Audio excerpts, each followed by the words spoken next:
बिस्मिल्लाहिर्रहमानिर्रहीम। अस्सलाम वालेकुम। आज हम first year biology chapter number 11 की स्टडी करेंगे और जो हमारा टॉपिक है ह्यूमन डाइजेस्टिव सिस्टम, उसका जो पार्ट है हमारे पास स्वैलोइंग।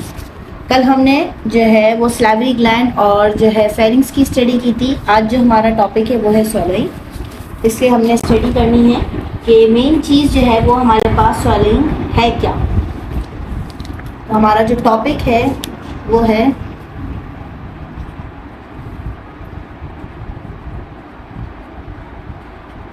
स्वेलिंग। स्वेलिंग कहते हैं निगलना।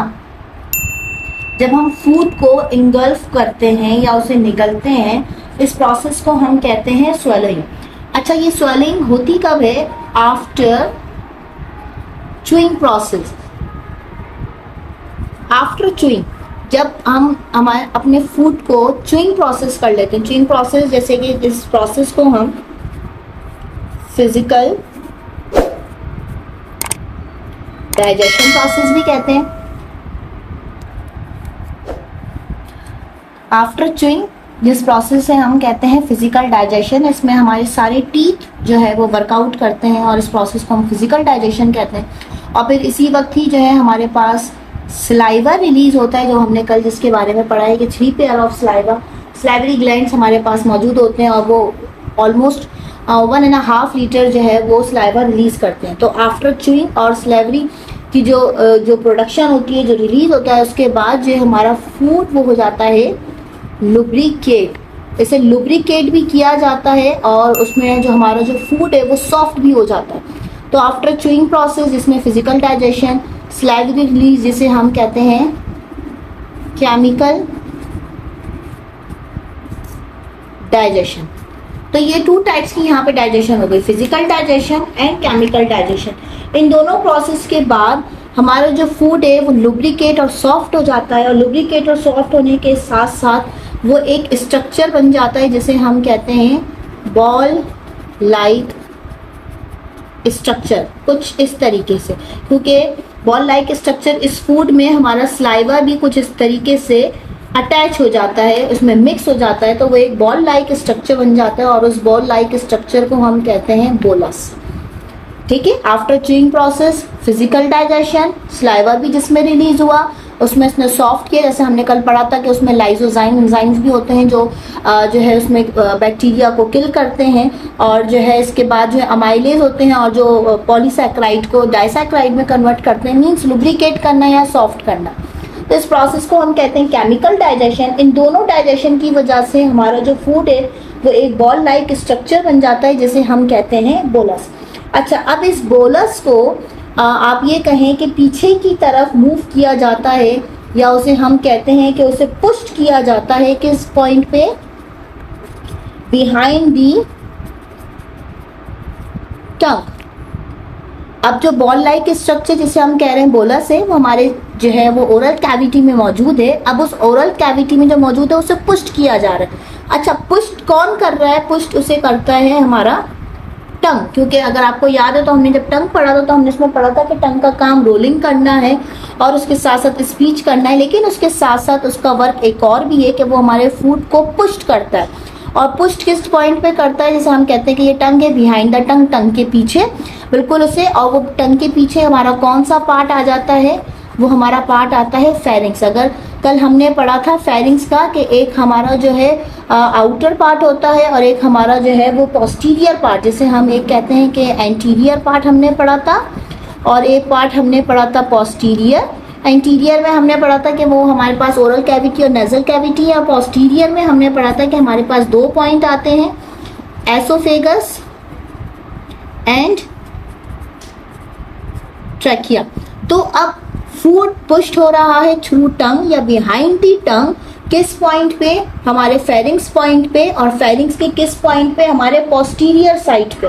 अच्छा, ये जो पूरा प्रोसेस है ये प्रोसेस ये हम खुद करते हैं, तो what we call is called a voluntary action. इस प्रोसेस को हम कहते हैं कि ये हम प्रोसेस खुद कर रहे हैं, तो ये वॉलेंट्री एक्शन या वॉलेंट्री प्रोसेस भी कहते हैं कि जिसमें हम अपने फूड को बिहाइंड दी टंग जो है वो पुश कर रहे हैं। ये वॉलंटरी एक्शन है, लेकिन इसके अलावा इस प्रोसेस को कहा जाता है, दिस इज कॉल्ड swallowing और deglutition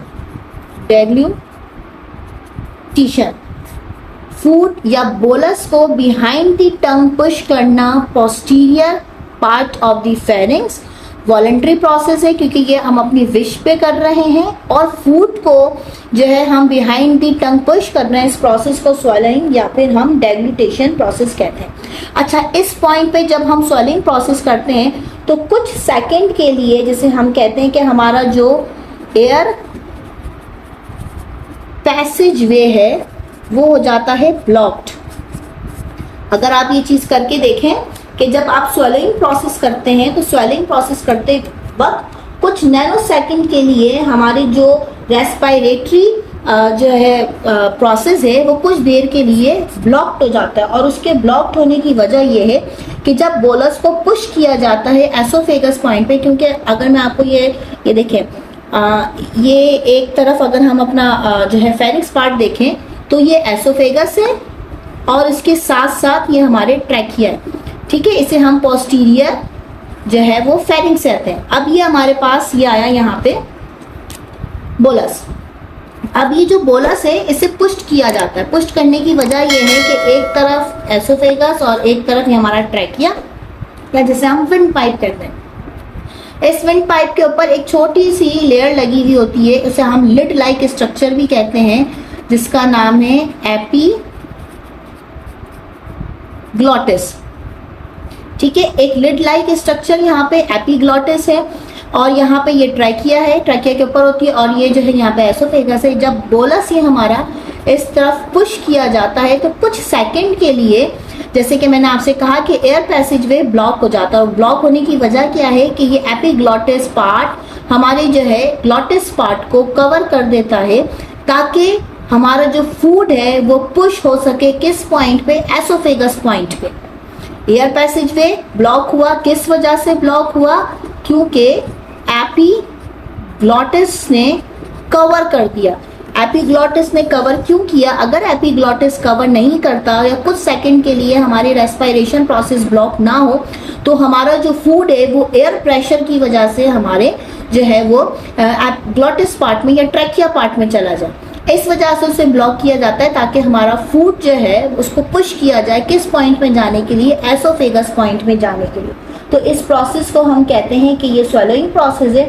और इस प्रोसेस में हमारे जो है हेल्प आउट करते हैं कौन? मेन जो है हमारा वो टंग। और पोस्टीरियर साइड पे हमें पता है कि एक यूव्यूला भी है जो कि नेजल कैविटी को प्रोटेक्ट करता है। इसी तरीके से एपीग्लॉटिस है, वो हमारे ट्रैकिया पार्ट को कवर कर देता है ताकि फूड जो है वो ट्रैकिया पार्ट में ना जाए बल्कि वो एसोफेगस पॉइंट पे चले जाए, ताकि हमारा फूड एसोफेगस पॉइंट पे डाइवर्ट हो सके और ताकि फिर वो एसोफेगस से हमारे स्टमक पॉइंट पे जा सके। तो इस प्रोसेस को हम कहते हैं स्वॉलोइंग प्रोसेस, जिसमें हमारा फूड जो है वो इनगल्फ किया जाता है या इनटेक किया जाता है। अच्छा, अब फूड जो है वो एक पॉइंट पे कहाँ? हमारे एसोफेगस पॉइंट पे है। तो जब वो एसोफेगस पॉइंट पे जा रहा है तो इस मूवमेंट को हम कहते हैं पेरिस्टालसिस। पेरिस्टालसिस मूवमेंट ये वो मूवमेंट होती है जिसे हम कहते हैं आफ्टर मील। जैसे कि ये देखें, ये हमारा एसोफेगस है, ठीक है। इस एसोफेगस में ये मैं लिख देती हूँ एसोफेगस। अब ये बोलस है हमारा, ठीक है, ये है हमारे पास हमारा बोलस। अब ये जो बोलस है इसकी मूवमेंट क्या है कि वो एसोफेगस के इस तरीके से स्लोली एंड ग्रेजुअली नीचे आ सके। ये मूवमेंट नीचे की तरफ आ रही है, इसे हम कहते हैं कि ये एक रिदमिक मूवमेंट है। रिदमिक मूवमेंट है और ये रिदमिक मूवमेंट किस तरीके की है? ये है इनवॉलेंट्री एक्शन। इनवॉलेंट्री एक्शन क्यों है? वॉलेंट्री एक्शन आपकी तब तक थी जब तक आपकी टंग उसे पुश कर रही थी आपके एसोफेगस या पोस्टीरियर पार्ट की तरफ। अब जो रिदमिक मूवमेंट है जिसे हम पेरिस्टालसिस कहते हैं कि बोलस हमारा एसोफेगस पॉइंट पे जाएगा, ये इनवॉलेंट्री एक्शन है क्योंकि अब ये मूवमेंट खुद ब खुद होगी। इसे हम रिदमिक मूवमेंट भी कहते हैं और ये जो है इनवॉलेंट्री एक्शन होती है।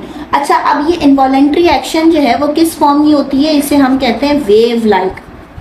अच्छा, वेव लाइक क्यों कहते हैं वेव लाइक? क्योंकि ये देखें, अब जो हमारा जो एसोफेगस है वो इस तरीके की मूवमेंट में इस तरीके से होता है। लाइक इस तरीके से मैं आपको बता दूं कि जिस तरफ आपका बोलस या फूड होगा उस तरफ वो एक वेवी स्ट्रक्चर फॉर्म में हो जाएगा। जैसे यहाँ बोलस है तो ये देखें इस तरह से, यहाँ बोलस नहीं है, यहाँ बोलस है और यहाँ बोलस है।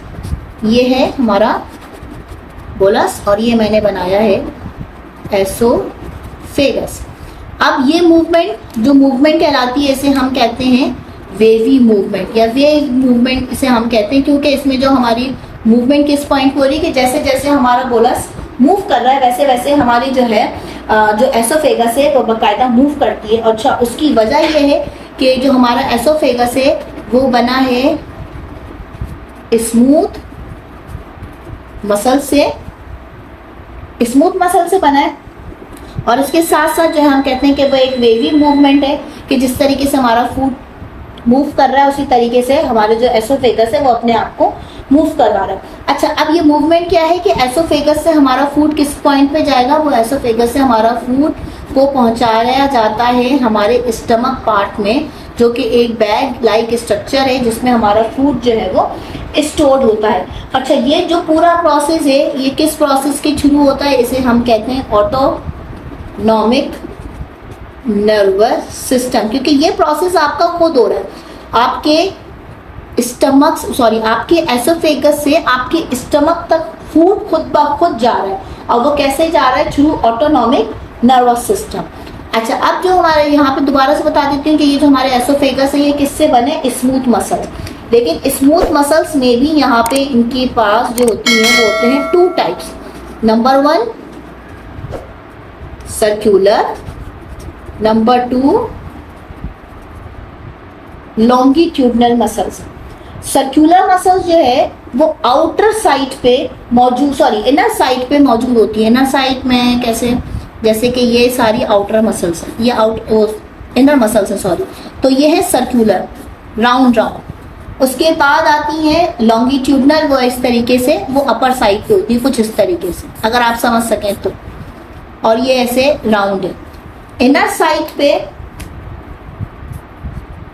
सर्कुलर मसल्स हैं और आउटर साइड पे लॉन्गिट्यूडनल मसल्स हैं, और ये दोनों मसल्स एक दूसरे के एंटागोनिस्टिक वर्क करती हैं। एंटागोनिस्टिक मतलब कि अब जब सर्कुलर कॉन्ट्रैक्ट होगा तो ऑटोमेटिकली लॉन्गिट्यूडनल रिलैक्स होगा। नंबर 1 पॉइंट, सर्कुलर कॉन्ट्रैक्ट होगा तो लॉन्गिट्यूडनल रिलैक्स होगा, और जब लॉन्गिट्यूडनल कॉन्ट्रैक्ट होगा तो सर्कुलर रिलैक्स होगा। इस पॉइंट को हम कहते हैं they work as antagonistic work, एक दूसरे के अगेंस्ट वर्क करते हैं। एक कॉन्ट्रैक्ट तो दूसरा रिलैक्स, और जब दूसरा कॉन्ट्रैक्ट तो पहला वाला जो है वो ऑटोमेटिकली रिलैक्स हो जाएगा। और यही कॉन्ट्रैक्शन और रिलैक्सेशन जो है वो ये वाला पॉइंट करवाती है कि जिसकी वजह से हमारा जो फूड है, जैसे कि यहाँ पे आप देखें कि यहाँ पे ये मसल्स जो है वो थोड़े से स्ट्रेटेड हुए हुए हैं और यहाँ पे थोड़े से जो है वो पुल हुए हुए हैं। यहाँ पे इस तरीके से देखें तो ये किस वजह से हुए हुए कि जो सर्कुलर मसल्स है जिसमें से लॉन्गिट्यूडनल खास तौर पे जो है वो रिलैक्स है और जो सर्कुलर मसल्स है वो कॉन्ट्रैक्ट है।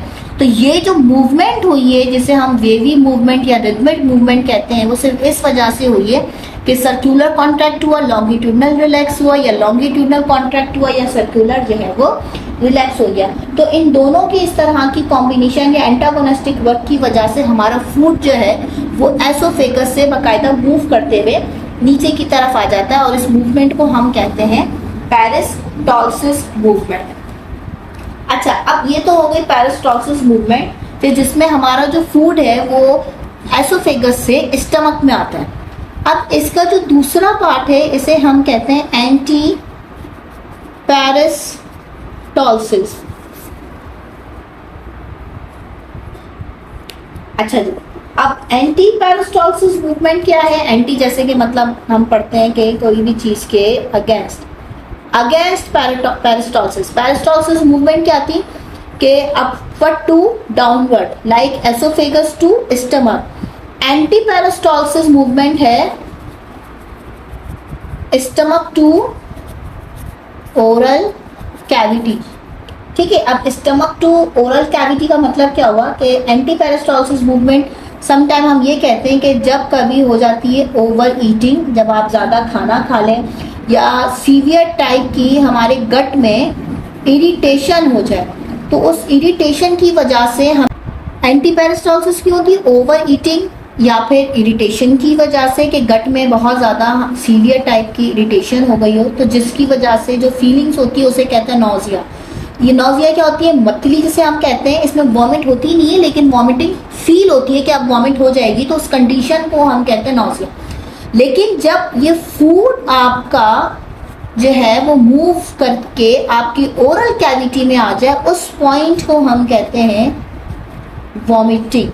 और वॉमिटिंग क्या होती है कि जो है हमारा जो फूड है वो कहाँ से कहाँ पे आ गया, हमारे स्टमक टू ओरल कैविटी। इस प्रोसेस को हम क्या कहते हैं? Anti peristalsis. अच्छा, ये वर्क परफॉर्म क्यों होता है? कि इसकी वजह से, जैसे कि मैंने आपसे कहा, ओवर ईटिंग की वजह से, इरिटेशन की वजह से, तो स्टमक क्या हो जाएगा? स्क्विज्ड हो जाएगा। जब स्टमक स्क्विज्ड होगा तो स्क्विज्ड होने की वजह से, अब ये देखें, ये हमारा जो है एसोफेगस है। इस एसोफेगस पॉइंट पे यहाँ पे एक स्फिंक्टर है। इस एसोफेगस के लास्ट पॉइंट पे हमारे पास है स्फिंक्टर। स्फिंक्टर कहते हैं किसी भी वॉल्व को, एक दीवार को। ये वॉल्व क्या होती है? ये वॉल्व जो है वो किस पॉइंट पे, जैसे यहाँ से अब हमारा स्टमक स्टार्ट हो गया, ठीक है, ये स्टमक है, ये हमारा स्टमक स्टार्ट हो गया, ठीक है। अब यहाँ पे ये स्फिंक्टर है। अब ये स्फिंक्टर एक्चुअली में हर दफा जब भी हम खाना खाते हैं उसके बाद ये स्फिंक्टर बंद हो जाता है। बंद होने की वजह यह है कि क्योंकि जब स्टमक के अंदर जो मूवमेंट होती है तो उस मूवमेंट की वजह से हमारा खाना बाहर ना आ जाए, तो ये स्फिंक्टर बंद कर दिया जाता है। लेकिन एंटी पेरिस्टालसिस मूवमेंट में ओवर ईटिंग या इरिटेशन की वजह से जब वॉमिटिंग होती है, स्टमक स्क्विज्ड होता है, तो ये स्फिंक्टर जो है वो हो जाता है ओपन। तो स्फिंक्टर ओपन होने की वजह से अब जो फूड है हमारा, जो बोलस हमने खा के या ईट करके जो हमने अपने स्टमक के अंदर जो हमने अपने फूड को स्टोर किया था, अब ये जो फूड है ये थ्रू ओपन स्फिंक्टर होने की वजह से अब ये मूवमेंट होगी उल्टी। अब ये खाना जो है हमारा अब ऊपर की तरफ आएगा यहाँ पे, फिर इस एसोफेगस से हमारे फेरिंग्स पार्ट पे और फिर फेरिंग्स से हमारे ओरल कैविटी में हमारा जो फूड है वो वापस आ जाएगा।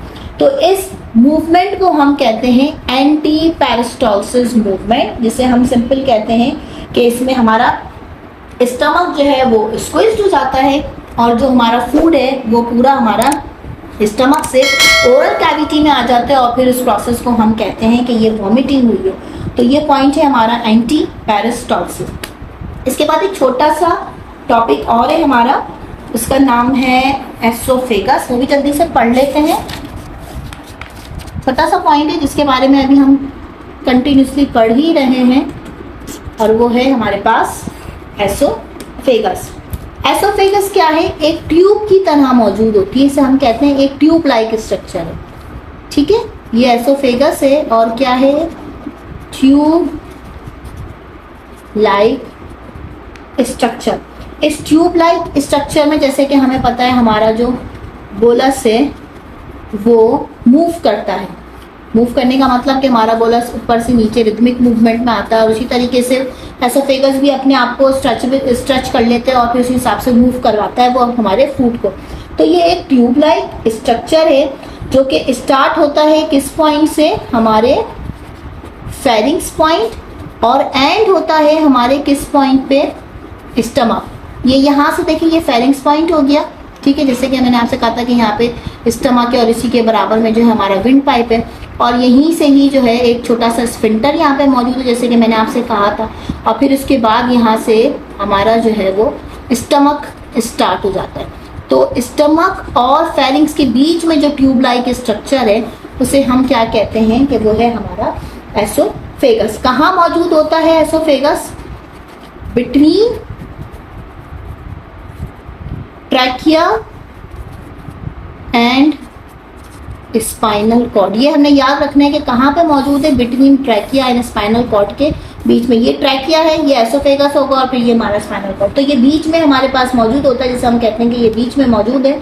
और अगर एसोफेगस को हम देखें तो इंटरनली एसोफेगस हमारा होता है लुब्रिकेटेड। लुब्रिकेटेड क्यों होता है? क्योंकि कंटिन्यूसली हम जो है अपने स्लाइवा को जो है वो स्वेलो करते रहते हैं। हमारा जो स्लाइवा 1.5 जो है वो लीटर जो है जब वो प्रोड्यूस होता है तो कंटिन्यूसली हम उसको सॉलिंग करते रहते हैं, उसे हम जो है लेते रहते हैं बॉडी के अंदर। तो वो थ्रू हमारे किसके स्लाइवा जो है हमारे एसोफेगस की छू जाता है। तो ये एसोफेगस जो है वो हमेशा लुब्रिकेट रहता है, और वो लुब्रिकेट इसी वजह से रहता है। अगर ये लुब्रिकेट ना हो तो जो हमारे फूड के अंदर जो हमारा फूड जो बोलस की जो मूवमेंट है वो थोड़ी सी जो है वो इतनी स्मूथली नहीं होगी। वो स्मूथ इसीलिए है क्योंकि वो उसमें इंटरनली हम कहते हैं कि वो लुब्रिकेटेड है, और ये लुब्रिकेटेड होने की ही वजह से कि इसमें जो सिंपल वे में जो पेरिस्टाल्सिस मूवमेंट है कि जो फूड हमारा एसोफेगस से स्टमक तक इतना स्मूथली जो है वो चला जाता है, उसकी वजह यही है कि वो लुब्रिकेटेड है। अच्छा, ये वो पॉइंट है एसोफेगस जहाँ पे no chemical and physical digestion. ये वो पॉइंट है जहाँ पे ना केमिकल डाइजेशन होती है और ना ही फिजिकल डाइजेशन होती है। ना ही कोई केमिकल यहाँ पे रिलीज होता है और ना ही यहाँ पे कोई टीथ वगैरह है कि जिसकी वजह से हम कहेंगे फिजिकल डाइजेशन होती है। ये वो पॉइंट है यहाँ से सिर्फ और सिर्फ फूड को पास किया जाता है, क्योंकि ये ट्यूब लाइक स्ट्रक्चर है। फूड को पास किया जाता है किस पॉइंट पे? स्टमक पॉइंट तक। और लुब्रिकेटेड होता है, क्यों होता है? जैसे कि मैंने आपको बता दिया, स्लाइवा की वजह से, और इसी की वजह से हमारी जो मूवमेंट है इतनी स्मूथ होती है, और उस मूवमेंट को हम कहते हैं पेरिस्टाल्सिस मूवमेंट। तो स्टूडेंट, आज का जो टॉपिक है वो यहीं तक है। आई होप आपको समझ में आया होगा। इंशाल्लाह जो है ये बाकी के टॉपिक हम नेक्स्ट वीडियो में कवर करेंगे। अल्लाह हाफिज़।